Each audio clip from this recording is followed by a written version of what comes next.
वंदनीय सतत स्मरणीय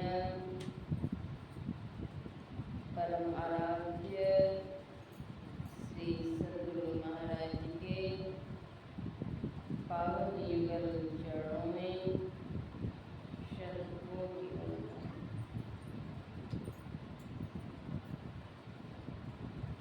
पूज्यपाद गुरुदेव महर्षि संत सेवी परमहंस जी महाराज के पावन युगल चरणों में शतकोटि वंदन। उपस्थित मंचस्थ साध्वी बहनों, संत मत सत्संग ज्ञान गंगा में अवगाहन करने वाले उपस्थित सत्संग प्रेमी महानुभावों, वसुंधरा की गोद को सुशोभित करने वाली धर्म परायणा भक्तिमती माताओं एवं पुण्यवती बहनों, सबों का हार्दिक अभिनंदन।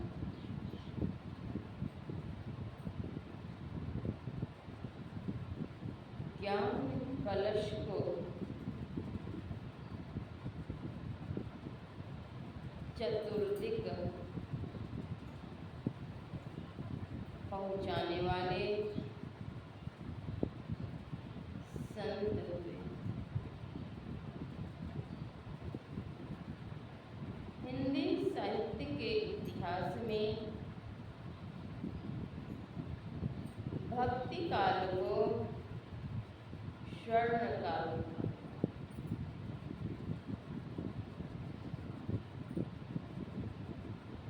भक्ति काल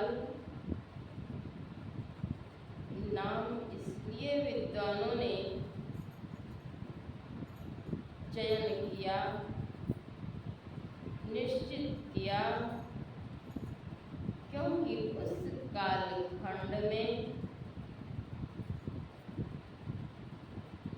बहुत सारे संत इसी धराधाम पर अवतीर्ण होकर उन्होंने जगन मंगल के लिए,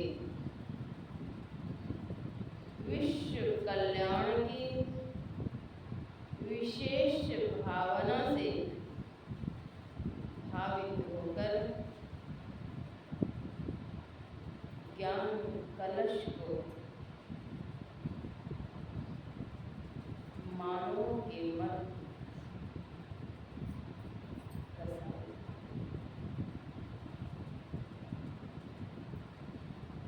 संतों के अवतरण विश्व कल्याण के उन्होंने स्वयं कठोर साधना करके आंतरिक प्रकाश में स्वयं प्रतिष्ठित हुए। वे प्रकाश पुंज हैं। संत स्वयं प्रकाश पुंज। भक्ति काल में बहुत सारे संत आए, अवतार लिए और उन्होंने साधना की। संतों की आभा विश्वव्यापी, वह आभा सात्विक हो। जो कोई उनके आभा मंडल में रहते हैं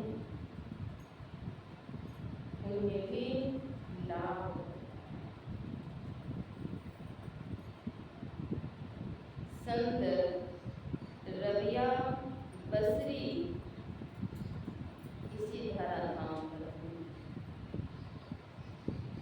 उन्होंने साधना की। उनकी साधना की सुगंधें लोगों में पहुंच गई। लोग उनके दर्शनार्थ आने लगे। एक बार एक व्यक्ति संत रविया बस्ती के दर्शनार्थ आए। जैसे ही वे आए, संत रविया बस्ती के निकट एक चिड़िया थी। वह चिड़िया फुर्र से उड़ गई। जो दर्शनार्थी आए थे उन्होंने संत रविया बस्री से पूछा कि जैसे ही मैं आया यह पक्षी उड़ गए, ऐसा क्यों हुआ? संत रविया बस्री साधना की हुई। साधना के आलोक में उन्होंने देख लिया। उन्होंने कहा, तुम बटेर का मांस और रोटी खाकर के आए हो, हिंसा करके आए हो, यह पक्षी उड़ेगी नहीं। विचार करें, हमारी धरित्री पर ऐसे संत हुए, संत हुई, महिला में भी संत हुई। उन्होंने उस आलोक में देख लिया साधना के आलोक और कह दिया, बटेर का मांस खाकर के आए। लज्जित हो गए। मैं कह रही थी कि भक्ति काल को स्वर्ण काल अथवा स्वर्ण युग कहा गया। हिंदी साहित्य के इतिहास में से अगर भक्ति काल को अलग कर दिया जाए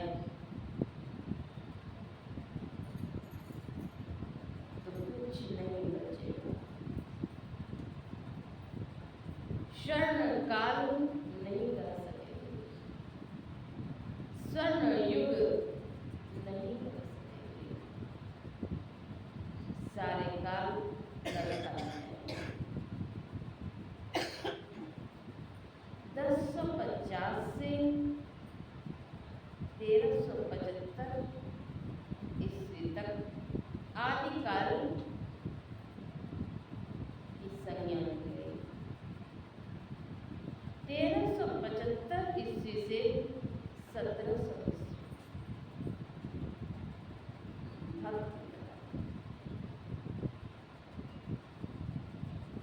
संतों से यह धरा खाली नहीं। आधुनिक काल में भी संत अवतीर्ण हुए। आधुनिक काल में परमानंद श्री सद्गुरु महाराज अवतीर्ण हुए,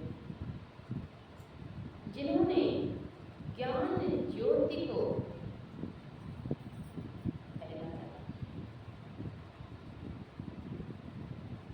अज्ञानता में भटकते हुए मानवों को दिशा दी। संतों के दर्शन, उनके संसर्ग, उनकी सेवा किसी भी प्रकार से सुखदायी फलदायी है लाभदायी। संत दरस जिम पातक डरस। संतों के दर्शन मात्र से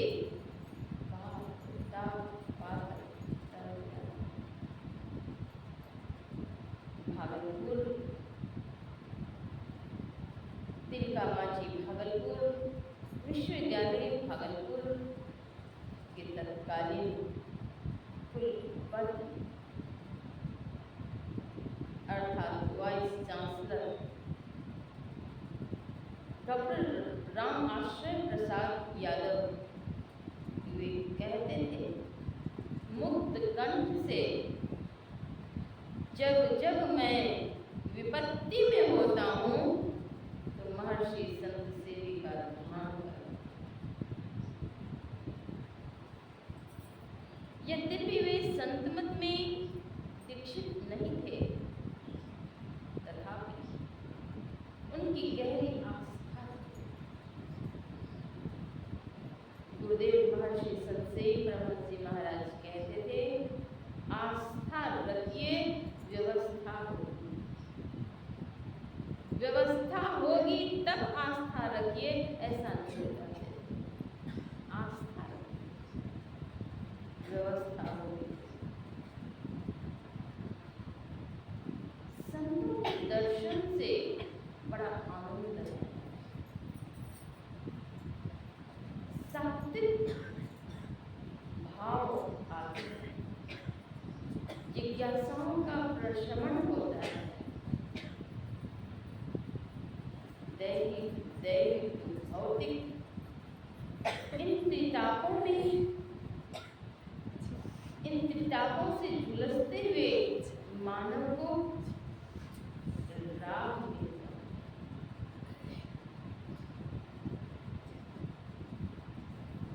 संतों की वाणी के अनुकूल चलने पर मुक्ति, भक्ति, सत्संग श्री रंग का निज अंग, मुद मंगलमय संत समाज। संतों का समाज आनंद और कल्याण है। जो प्रसन्न मन से सुनते हैं, समझते हैं, बूटे लगा सुनि समझहि जन मुदित मन, मज्जहि अति अनुराग के साथ। तब लहहि चारि फल अछत तनु, साधु समाज। चारों फलों की प्राप्ति हो जाती है, अर्थ, धर्म, काम और मोक्ष। इन चारों फलों की प्राप्ति हो जाती है। मानव जीवन सर्वश्रेष्ठ मनुष्य कल्याण कामी प्राणी। मानव जीवन में ही भक्ति करके मुक्ति को प्राप्त हो सकते हैं। यह मानव जीवन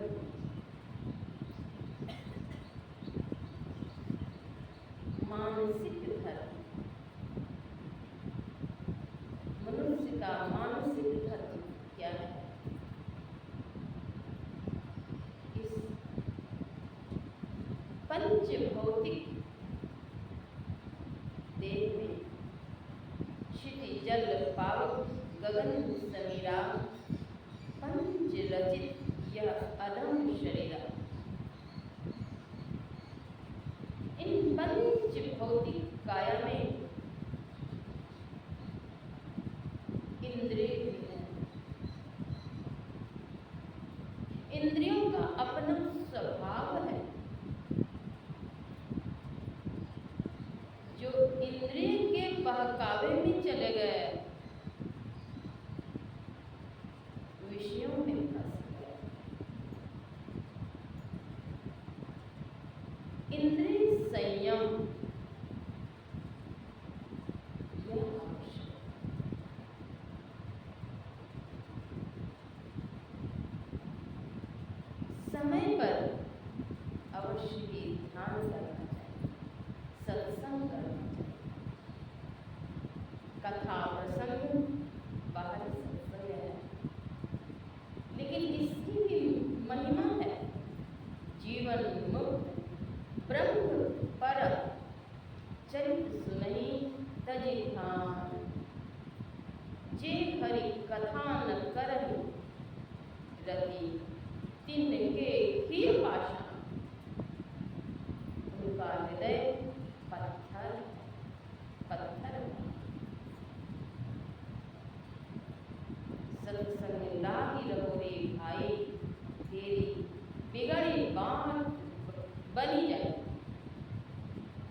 जड़ों में 33 कोटि देवी देव विराजमान। वृक्ष के जड़ में अगर जल डालते हैं संपूर्ण वृक्ष हरे हरे, और अगर पत्ते पत्ते में कोई जल डालना चाहे ये हरा हरा हो जाएगा, तो कुछ पत्ते में डाल पाएंगे, बहुत में नहीं डाल, और संपूर्ण वृक्ष हरा हरा नहीं रह पाएगा। एक संत सद्गुरु की पूजा में समस्त देवी देवताओं की पूजा,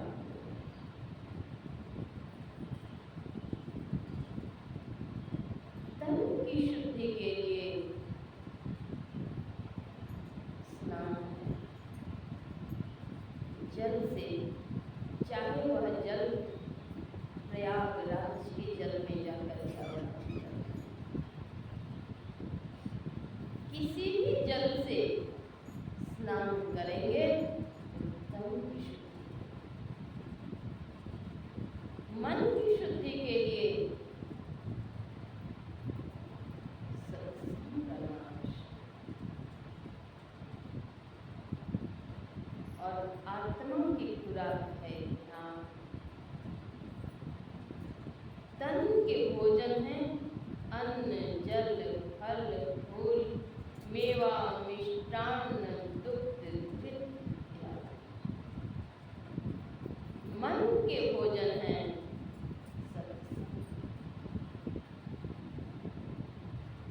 मन में ही ग्लानि, चिंता, उद्वेग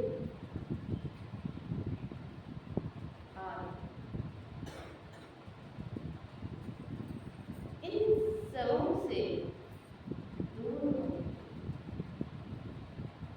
शोक का, चिंता का कोई मेडिसिन मेडिकल हॉल में नहीं। आप जाएं और मेडिकल हॉल में अथवा डॉक्टर साहब से कहें कि मुझे चिंता है, इसकी कोई दवाई दी, कोई नहीं। ग्लानि, शोक, इसकी कोई औषधि बाजार में नहीं। इसकी औषधि अगर है वह संतों नाम भजन करेंगे, तब वह चिंता, शोक, ग्लानि दूर हो। सत्संग से मन की शुद्धि और ध्यान से पूर्णतया संपूर्ण विकार दूर हो जाएंगे। आत्मा की खुराक है ध्यान। ध्यान को अंतर सत्संग कहते हैं। धर्म कथा बाहर सत्संगा, अंतर सत्संग ध्यान, आंतरिक सत्संग है ध्यान।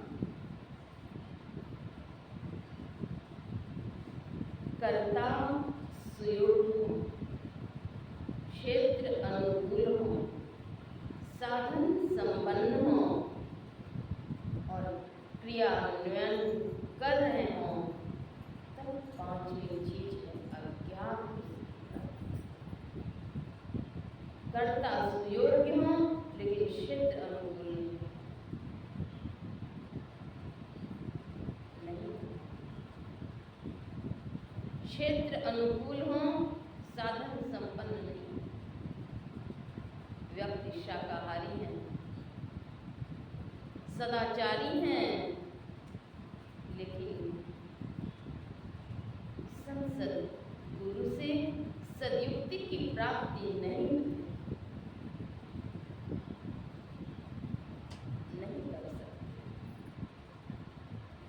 कर्ता सुयोग्य हों, क्षेत्र अनुकूल हों, साधन संपन्न हों।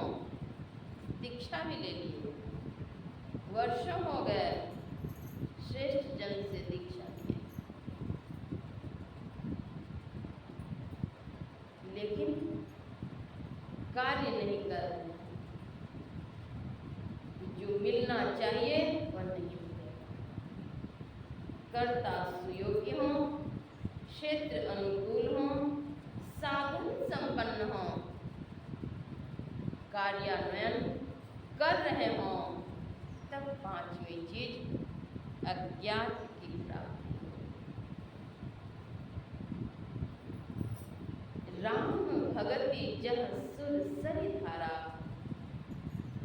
सरसई ब्रह्म विचार प्रचार। विधि निषेधमय कलिमल करणी, करम कथा रवि नंदिनी बरनी। संत मत सत्संग में भी विधि और निषेध की बात है।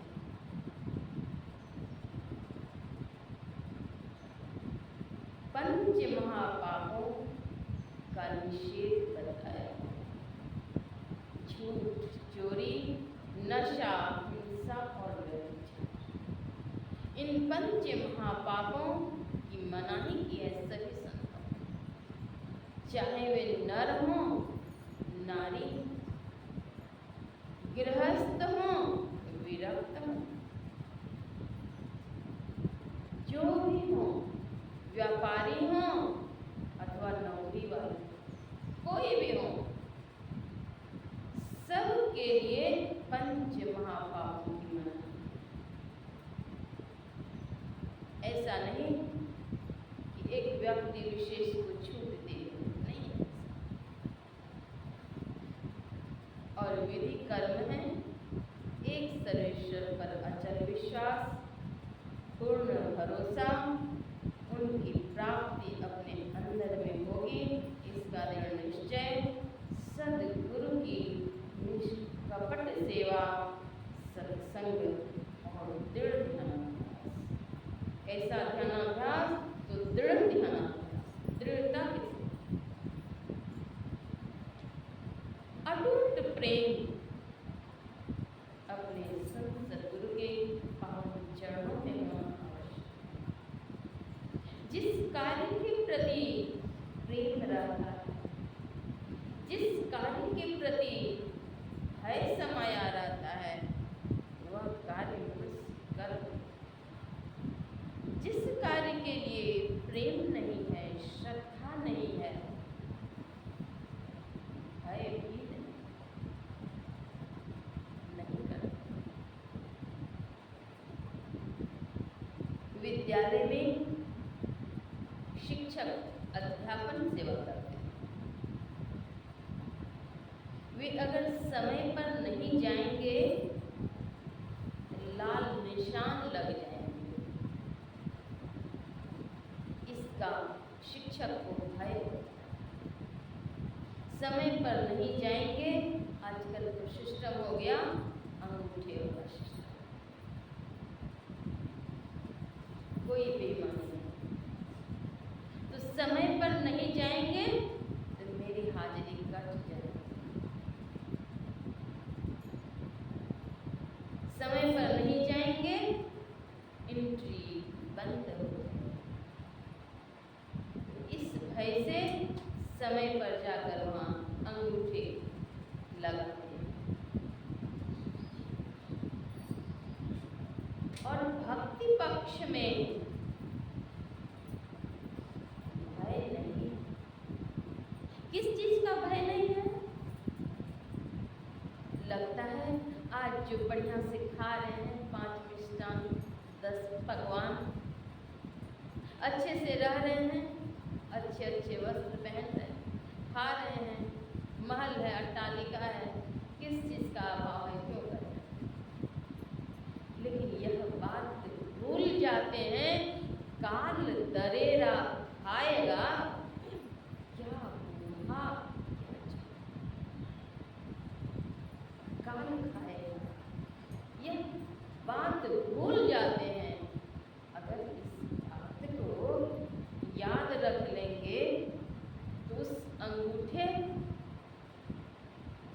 को उस मशीन में जैसे पहुंचाते हैं, उससे कहीं ज़्यादा तत्परता होगी भजन की।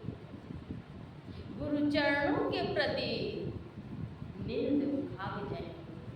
अभी तो कहते हैं आलस्य आता है, नींद आती है, अभी हम कुछ नहीं सुनेंगे, नींद आती है। जब काल झपट्टा मारेगा उस समय निद्रा कहाँ जाएगी। अभी तो कहेंगे वक्त नहीं मिलता है, जब काल झपट्टा मारेगा वक्त मिल जाएगा।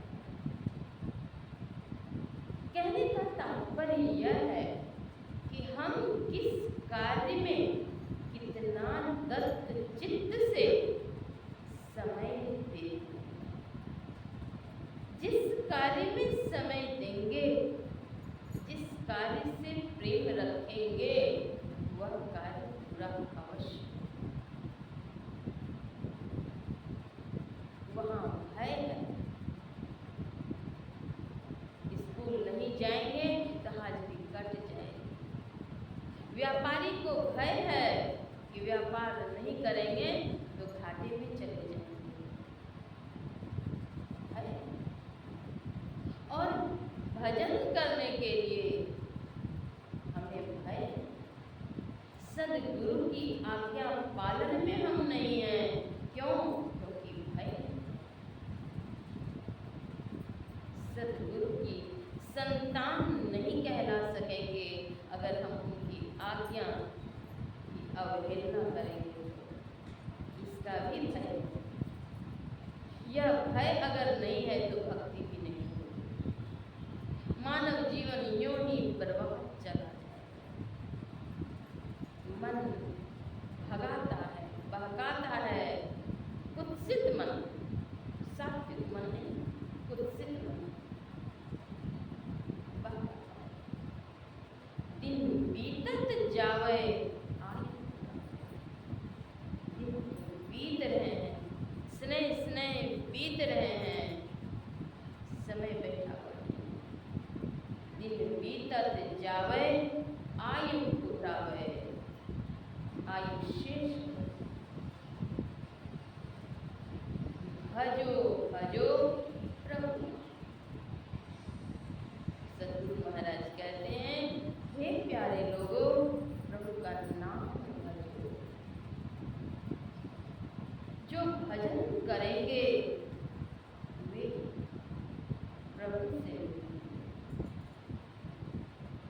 प्रभु से मिलेंगे तो उनके सारे संताप विनष्ट हो। कबीर मन तो एक है, भावे जहाँ लगा है। भावे गुरु की भक्ति कर, भावे विषय कमाए। जैसा भावे वैसा। तुलसी यह तन खेत है, मन वच कर्म किसान। पाप पुण्य दुई बीज है, वैसो लुणय निदान। पाप और पुण्य यही दो बीज है। इस शरीर को खेत कहा, यह तन खेत है, और मन, वचन और कर्म ये तो किसान। इस किसान ने इस तन में खेती, कौन सी खेती? तो पाप और पुण्य दो प्रकार के बीज उन्होंने डाले। दोनों में से जो बीज उन्हें ज़्यादा अच्छा महसूस हुआ,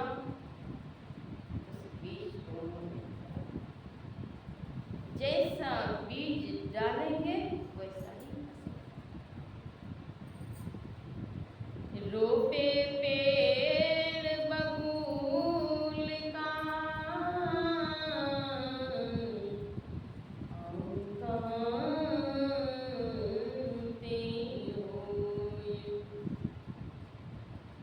अगर बबूल के पेड़ को रोपेंगे तो आम कहाँ से जब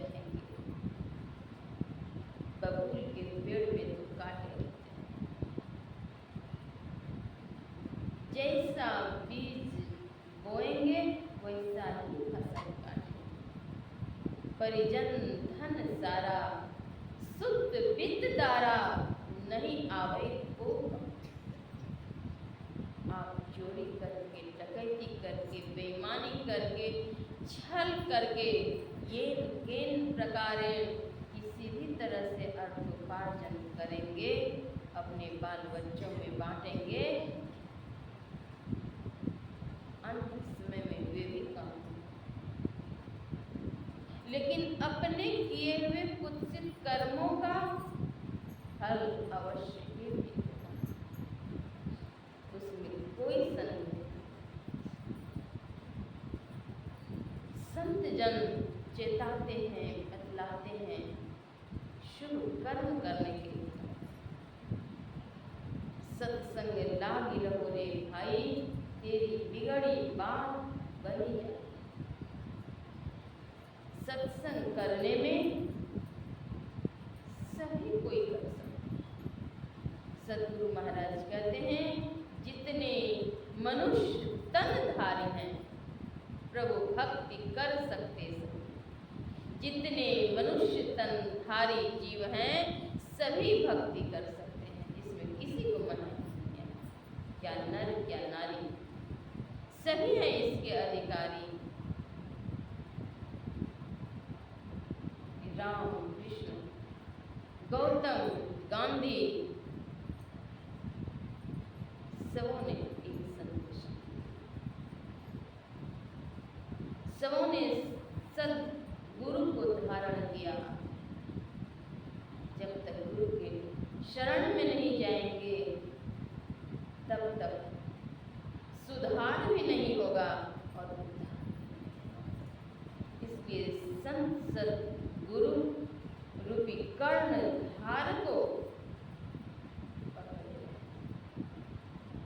वे ही भव सागर से नैया खेने वाले।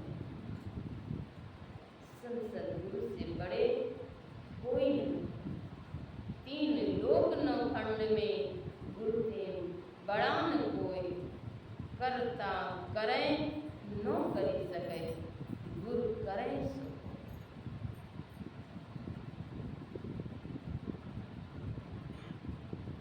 भक्त शिवाजी अपने गुरुदेव समर्थ रामदास जी महाराज की सेवा वे अपने हाथों से करते।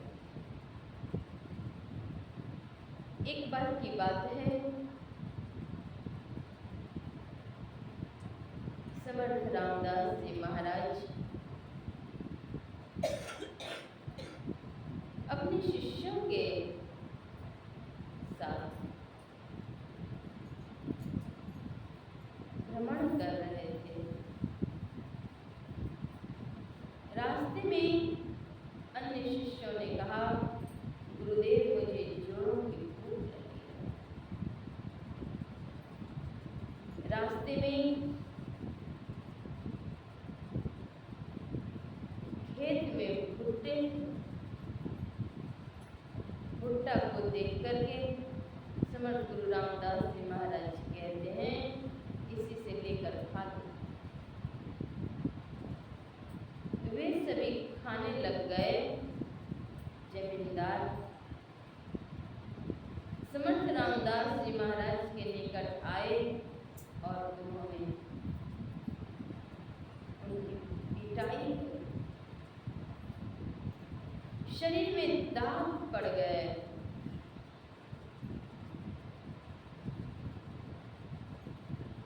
समर्थ रामदास जी महाराज ने अपने शिष्यों से कहा कि देखो, इस बात की चर्चा शिवा से नहीं करना। अगर वे जान जाएंगे तो इन लोगों की खैर नहीं।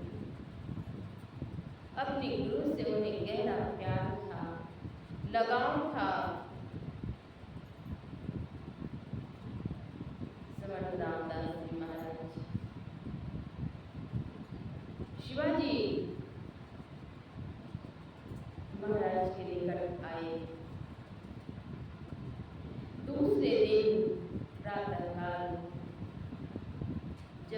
अपने गुरु समर्थ रामदास जी महाराज को स्नान करा रहे थे।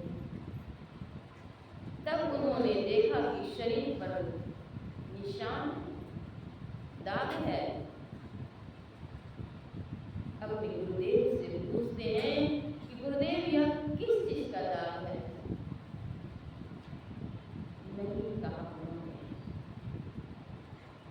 अन्य गुरु भाइयों से पूछा कि बताओ जल्दी, गुरुदेव के शरीर में किस चीज का निशान है? उन लोगों ने पहले तो कुछ नहीं कहा, चुप रह गए। कहते हैं जल्दी बताओ, नहीं तो इसका दंड तुम लोग को अभी भुगतना पड़ेगा।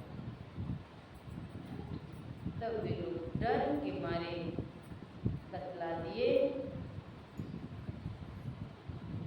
खेत में जाकर हम लोगों ने भुट्टा खाया। जमींदार ने पिटाई की, उसी का निशान। तत्क्षण उस जमींदार को बुलवा दिया। जमींदार आते हैं और वे थर थर कांप रहे हैं। अब क्या? मैंने तो पहचाना भी नहीं ये संत है। अब वे कहते हैं बोलो तुम्हें क्या दर्द दूं? समर्थ गुरु रामदास जी महाराज निकट आए और उन्होंने कहा शिवा, इसे अगर दंड ही देना चाहते हो तो एक दे दो। कहते हैं क्या गुरुदेव आज्ञा? 1 वर्ष की माल गुजारी इसका माफ करो। श्री सद्गुरु महाराज संत सहाई दुख पर हित लागी। संत स्वयं कष्ट सहते हैं, दूसरों को दुख लागे। पर दुख हेतु असंत आभागी। दूसरे को दुख देने के लिए अभागे असंत परेशान रहते, लेकिन संत स्वयं दुख सहते हैं दूसरों की कल्याण के लिए, भलाई के लिए। एक बार समर्थ रामदास जी महाराज ने भक्तों की परीक्षा लेना चाहिए। शिवाजी महाराज के अतिरिक्त जो अन्य गुरु भाई थे, उन्हें लगता था कि शिवाजी महाराज को विशेष क्यों मानते हैं? गुरुदेव क्यों मानते हैं?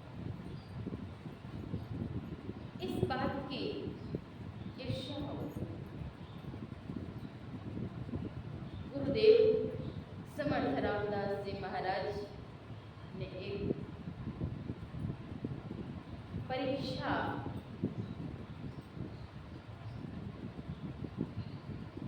ली। उन्होंने अपने पेट में दर्द का बहाना लिया और बिस्तर पर लेट करा रहे हैं पेट के दर्द से, करा रहे। अन्य गुरु भक्त आते हैं, कहते हैं गुरुदेव क्या हुआ? कहते हैं पेट में दर्द, जोरों की दर्द है। अन्य गुरु भाई आए, पूछ भक्त शिवाजी को मालूम हुआ। वे भी तत्क्षण गुरुदेव के चरणों में उपस्थित होकर प्रणाम करके पूछते हैं गुरुदेव क्या हुआ? कहते शिवा, अब तुम मैं बचूंगा नहीं, मेरा यह शरीर अब नहीं रहेगा। क्यों गुरुदेव, क्या हुआ? मेरे पेट में काफी दर्द है। गुरुदेव, दर्द है तो इसका कोई उपचार भी तो होगा, कोई दवाई भी तो होगी। हाँ, दवाई तो है, लेकिन कोई इलाज नहीं समझता है। कहा, गुरुदेव आप यहाँ, मैं लाऊंगा। गुरुदेव आप यहाँ बारंबार जिज्ञासा तुर हो अपनी बात रखते हैं गुरु के चरणों में। गुरुदेव कहते हैं, हाँ, इसकी दवाई है, वह यह है, बाघिन का दूध। वह जब मैं पीऊंगा तब मेरे पेट की दर्द समाप्त हो। बाघिन का दूध सुन करके सारे गुरु भक्त भाग गए, कोई रहे ही नहीं वहां पर। बाघिन का दूध यहाँ तो नहीं मिलेगा, जंगल में मिलेगा। कोई गाय भैंस बकरी के दुग्ध थोड़ी है, यहाँ नहीं मिलेगा, जंगल में। सारे गुरु भक्त एक दो करके भाग गए। शिवाजी महाराज कहते हैं, गुरुदेव आपका आशीर्वाद मेरे साथ, जहाँ आपके आशीर्वाद हैं, यह भक्त, यह दास आपकी कृपा से बाघिन का दूध पिलाए। तत्क्षण प्रणाम करके निकल पड़े जंगल की ओर। और गाय भैंस बकरी के दूध को स्टील के पात्र में, एल्यूमिनियम के पात्र में, मिट्टी के पात्र में ले सकते हैं।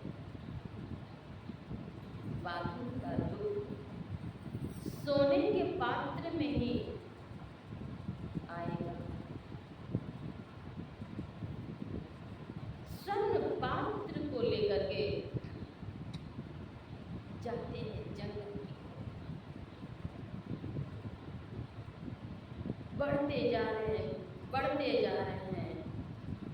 देखते हैं रास्ते में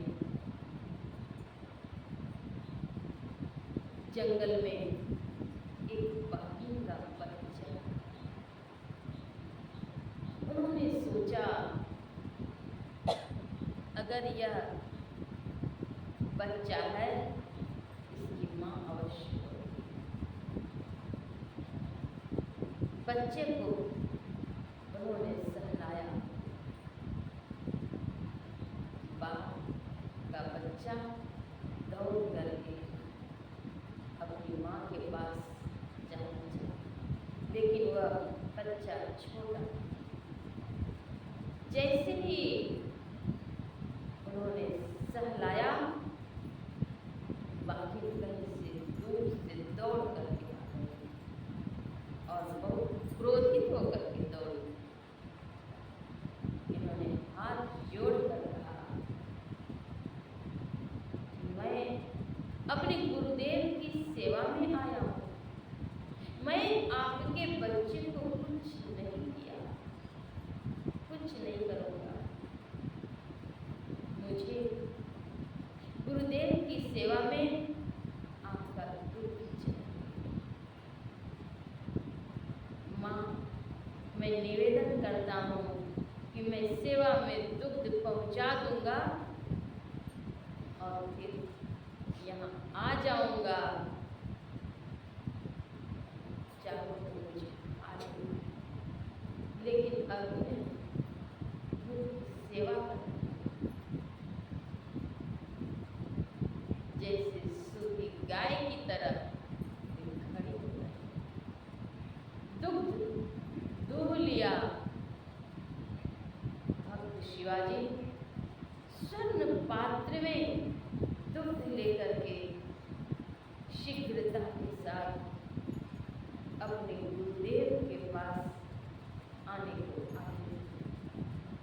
इधर गुरु समर्थ रामदास जी महाराज कहते हैं, अरे शिवा कहाँ चल गया? शिवा जंगल की ओर, जंगल में हिंसक जानवर, वहाँ जानवर रहते हैं। भक्त शिवा को शिवा कहाँ हो? शिवा शिवा, उनके मुख से एक ही निकल रहा है, शिवा कहाँ हो? शिवा। दूर से ही आवाज सुनते हैं, शिवा जल्दी से आते हैं। जी गुरुदेव मैं यहाँ। गुरुदेव पीठ का दर्द कैसा है? यह लीजिए, मैं स्वर्ण पात्र में बाकी का दूध लिया। गुरुदेव पकड़ करके हृदय से लगा कहते हैं, जहाँ शिवा तुम्हारे जैसा शिष्य हो वहाँ गुरु को कोई कष्ट होगा, गुरु के पेट में दर्द रहेगा। तुम्हारे जैसे भक्त जहाँ होंगे तो गुरु के शरीर से पीड़ा यूं ही समाप्त हो जाए। गुरु को परीक्षा हरदम प्रभु रह संग, कबहु भव दुख न डरे। हरदम प्रभु संग में रहते हैं, लेकिन भव डरता है, दूर नहीं होता। गुरुदेव से भव दुख गुरु दैन टारे, सकल जय जय करे। भव दुख को गुरु दूर करते हैं। आवश्यकता है विषयों से उपरामता होने की। पंच विषयों के झोंके ने बहका दिया। विषयों के झोंके में अगर रहेंगे तो बह हो जाएंगे। गुरु की वाणी के अनुकूल अपने जीवन को बनाएंगे, तब यह जीवन सफल हो जाएगा। संसद गुरु की अहित की कृपा होती है। मानव जीवन सार्थक करने के लिए उनके चरणों में प्रेम करें, उनकी आज्ञा के अनुकूल चलें। एक दृष्टि करी समसरि जाने, जोगी कभी से। जोगी वे हैं जो दृष्टि की धारों को एकत्र करते हैं। एक दृष्टि करी समसरि जाने। इस शरीर में 72 करोड़ नाड़ियां हैं। उनमें से 101 नाड़ियां प्रधान, 101 में 9 प्रमुख हैं, 9 में भी 3 प्रमुख हैं। इड़ा भगवती गंगा, पिंगला यमुना नदी। इड़ा पिंगलियों मध्य सुषुम्ना च सरस्वती।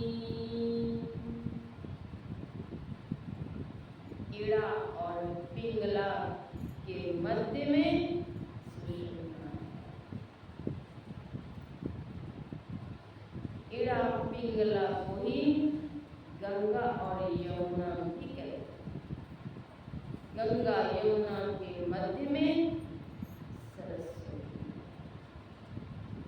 इसमें अवगाहन करेंगे तब प्रकाश मिलेगा।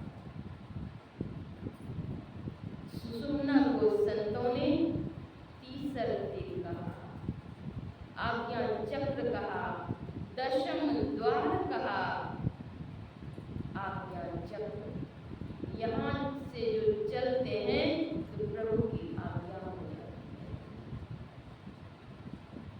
दशम द्वार में केंद्रित है। मन तुम बसो, मन को बसने के लिए कहाँ करते हैं? तीसरो नैना, मन तन से चल बिजोरे। ए मन तुम तीसरे नेत्र में बसो, ठहरो। यहाँ मन कहाँ जाता है? काम की अग्नि में, क्रोध की अग्नि में, लोभ की ज्वाला में, मोह की ज्वाला में, अहंकार। इधर अगर मन को ले जाएंगे तो तीसरो नैना में प्रतिष्ठित नहीं कर सकते। यह प्रमाण है कि अगर किसी का मन इन विषयों में जा रहा है तो तीसरो नैना में वह प्रतिष्ठित नहीं। सदगुरु महाराज कहते हैं मन तुम बसो, यानी ठहरो। कहाँ? तीसरो नैना। इसी को सदगुरु महाराज ने योग हृदय भी कहा। भाई योग हृदय वृत्त केंद्र बिंदु जो चम चम चम गए ना, चमक चमक चमक चमकारा भी है। योग हृदय वृत्त केंद्र बिंदु जो चम चम चम गए। यह आंतरिक डगर है, आंतरिक रहा है। अंतर की डगरिया जहाँ पर चल कर प्रभु निकले। इसी डगर पर चलेंगे, इसी राह पर चलेंगे तब प्रभु मिलेंगे। इसी को दृष्टि रथ भी कहते हैं। दृष्टिवान कोई देखा है? सदगुरु महाराज कहते हैं जो दृष्टिवान हुए उन्होंने देखा है। नहीं देखा है तो देखा। क्या क्या देखा है? चमके बिंदु सूक्ष्म अति उज्ज्वल। वह बिंदु सूक्ष्म है और अति उज्ज्वल है। वहाँ कभी तो भक्त जोगनी के प्रकाश भी देखने को मिलते हैं। चमक चमक चमकारा ही है। छट छट छट छट बिजली छटके भोर का तारा दिखाता है। भोर का तारा भी वहाँ दिखाता है। चंदा उगत उदय हो रवि हो। चंदा सूर्य सबके प्रकाश है। तारे हैं, जुगनू हैं, इन सारे प्रकाश।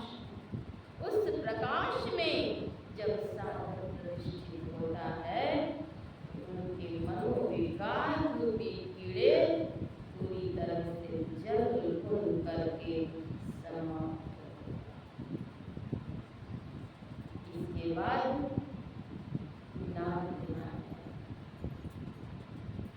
बिंदु में तह नाद बोले रैन दिवस सुहावै।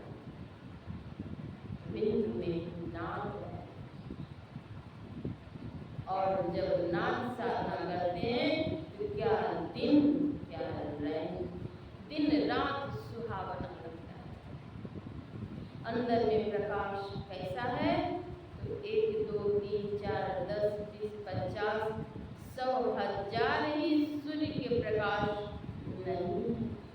कोट भान छवि तेज उजाली। कोटि सूर्य के प्रकाश है। कोट भान छवि तेज उजाली। उस प्रकाश में शीतलता, उष्णता नहीं, वहाँ शीतलता, गर्मी नहीं है, मन वहाँ शीतल हो जाए, शांत हो जाए। उस प्रकाश को कैसे देख सकेंगे साधक? कैसे? संत सद्गुरु के चरणों में निष्ठा, श्रद्धा, विश्वास, प्रेम और लगन होना आवश्यक है। उनसे सद्युक्ति प्राप्त करेंगे, सदाचार, शिष्टाचार, शुचाचार का पालन करेंगे, नित्य नियमित रूप से सत्संग और ध्यान करेंगे, तन और मन की शुद्धता। नित सत्संगति करो बनाई, अंतर बाहर द्वय विधि। इसके लिए सत्संग बारंबार करें, खूब करें। कहेंगे बहुत कर लिया, नहीं। राम कथा जे सुनत अभानी, रस विशेष जाना तिन नाम। राम कथा को सुनकर अगर आभा गए तो रस विशेष को नहीं जानता। श्रोता सुमति, श्रोता को कैसा होना चाहिए? सुमति वाला। कथा रसिक हरिदास, कथा के रसिक जो होते हैं वे ही हरिदास होते हैं। इसलिए सत्संग करें, प्रेम युक्त होकर। जो सत्संग करते हैं उनकी मनोकामनाओं की पूर्ति होती है। संत मत में 4 साधना है: मानस जप, मानस ध्यान, बिंदु ध्यान और ध्यान। इन 4 साधनाओं को करके जीव पीव में मिल करके एक में एक हो जाता है। फिर से उसे संसार चक्र में आना नहीं होता। बहुरी न आना यह संसार, चाहे नर हो अथवा नारी, सभी हैं भक्ति के करने वाले, सभी कर सकते। अगर ऐसा होता कि केवल नर कर सकते हैं, नारी नहीं, तो परम भक्तिन मीराबाई के चित्र आज महर्षि मेरी आश्रम कुप्पा घाट में भी सत्संग प्रशाल में दीवार पर लगे। परम भक्तिन सहजोबाई की पावन छवि सत्संग प्रशाल में महर्षि मेरी आश्रम कुप्पा घाट में दीवार पर।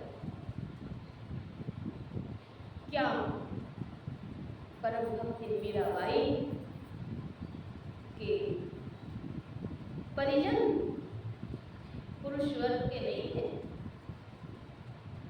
राणा सांगा भी थे। क्या उनके चित्र को दीवार पर लटकाकर उन्हें प्रणाम करते हैं? यह भारतवर्ष है। भारतवर्ष में चित्र की पूजा नहीं, चरित्र की पूजा होती है। पंचभौतिक काया की पूजा नहीं होती। पंचभौतिक काया में जो चरित्र है उसकी पूजा, अस्थि की पूजा नहीं होती। हाँ, जिस देह में, जिस काया में रहकर संतों ने साधना की, वह काया धन्य पावन हुआ। गुरुदेव महर्षि सतसेवी परमहंस जी महाराज के महाप्रयाण होने पर उनकी पंचभौतिक काया को बंद कर रखा है। सत्संग प्रशाल में रखा है। वहाँ से जो उस वन के जल की जो धारा बहती थी, मैंने अपनी आंखों से देखा।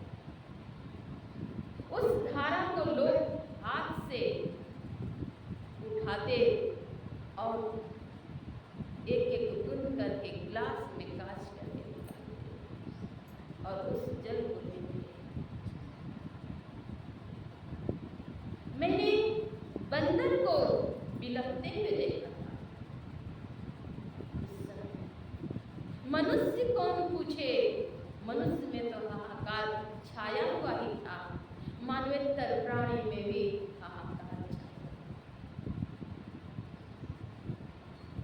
तो संतों की काया पूज्य हो जाती है, वह काया धन्य है।